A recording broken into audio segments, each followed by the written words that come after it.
Hello guys, welcome back to my channel Deepa's creation. হ্যাঁ বন্ধুরা, তোমাদের কাছে নিয়ে হাজির হয়ে গেছি আরও সুন্দর একটি রেসিপি, চিকেন শাশলিক। এই রেসিপিটি আমি খুবই সহজভাবে বানিয়েছি। রেসিপিটি আমি কিভাবে বানালাম চলো সেটা দেখা যাক। প্রথমেই আমি নিয়ে নিয়েছি 500 গ্রাম বোনলেস চিকেন। চিকেনটিকে আমি কিউব করে কেটে নিয়েছি। এরপর এখানে আমি অ্যাড করে দেব আদা রসুন আর লঙ্কা পেস্ট 3 চামচ। আপনারা আপনাদের পছন্দ অনুযায়ী লঙ্কা অ্যাড করতে পারেন। এরপর এখানে আমি অ্যাড করে দেব 1 চামচ ব্ল্যাক পেপার। ব্ল্যাক পেপার দেওয়া হয়ে গেলে এখানে আমি অ্যাড করে দেব 2 চামচ ডার্ক সোয়া সস।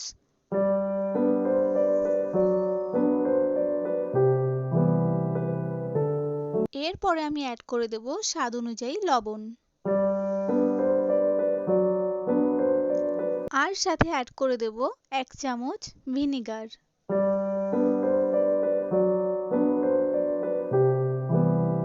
ভিনেগার দেওয়া হয়ে গেলে এখানে আমি অ্যাড করে দেব 1 চামচ কাশ্মীরি রেড চিলি পাউডার।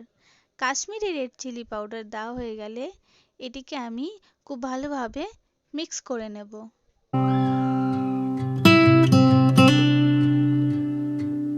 মিশ্রণটি মিক্স করা হয়ে গেলে এটিকে আমি 1 ঘন্টার জন্য ফ্রিজে রেখে দেব ম্যারিনেট হবার জন্য। আপনারা চাইলে আরও বেশি সময়ের জন্য রাখতে পারেন, তাতে চিকেনটি অনেক ভালো সফট হবে।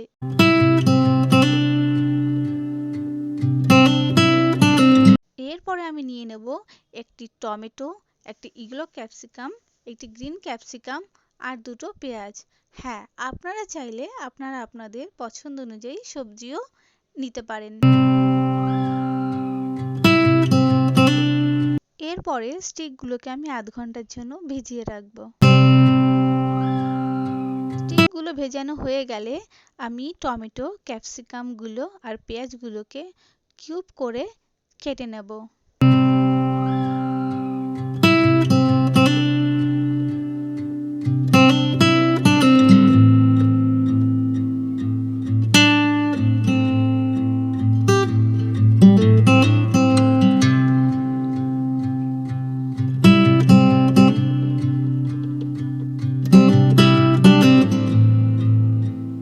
এরপরে প্যানে আমি অ্যাড করে দেব 2 চামচ সাদা তেল।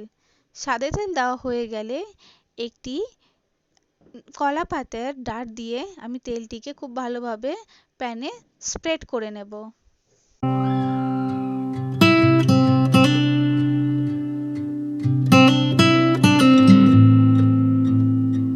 এরপরে কিউব করে কেটে রাখা সবজি আর ম্যারিনেট করা মাংসগুলোকে আমি খুব সুন্দরভাবে কালার অনুযায়ী সবজি দিয়ে সাজিয়ে নেব।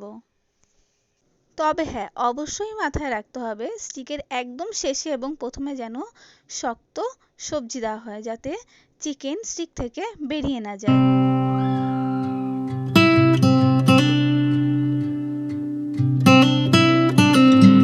সেম ভাবে আমি বাদবাকি চিকেন এবং সবজিগুলোকে স্টিকে এরকম ভাবে সাজিয়ে নেব।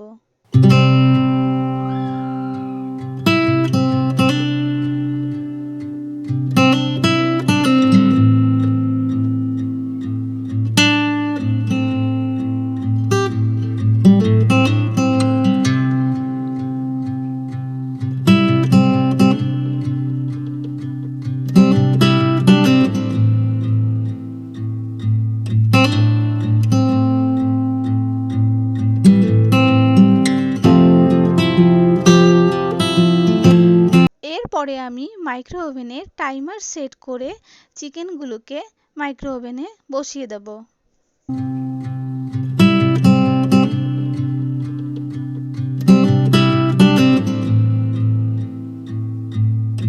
মাইক্রো ওভেনে চিকেন বসানো হয়ে গেলে একটি বোলে আমি নিয়ে নেব 3 চামচ সাদা তেল।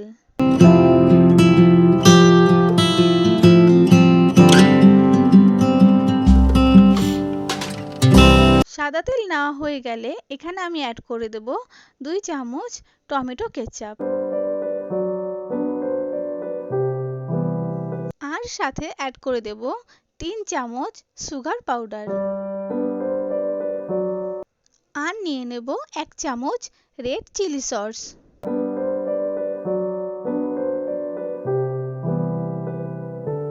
এরপরে মিশ্রণটিকে আমি খুব ভালোভাবে মিক্স করে খুব সুন্দর একটি ব্যাটার বানিয়ে নেব।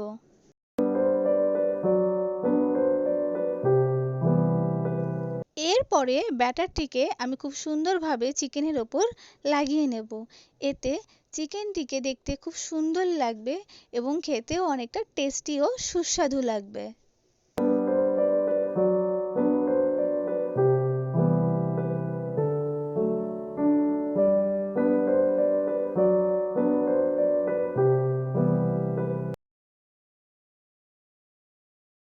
এবার চিকেনের একটি দিক হয়ে যাবার পরে আমি চিকেনটিকে আরেকটি দিকে উল্টে দেব, যাতে দুটো সাইডই খুব সুন্দরভাবে হয়ে যায়।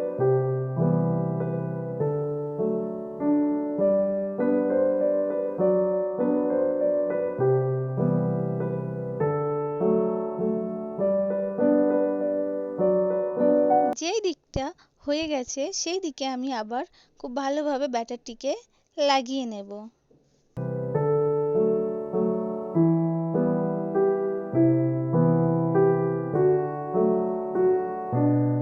হ্যাঁ বন্ধুরা, আমার চিকেন শাসলিক তৈরি হয়ে গেছে। আশা করি তোমাদের অনেকেরই রেসিপিটি খুব ভালো লেগেছে। তবে হ্যাঁ, এই রেসিপিটি তোমরা বাড়িতেও ট্রাই করতে পারো। আর যারা যারা এখনও পর্যন্ত আমার চ্যানেলটিকে সাবস্ক্রাইব করোনি, তারা অবশ্যই চ্যানেলটিকে সাবস্ক্রাইব করে দেবে।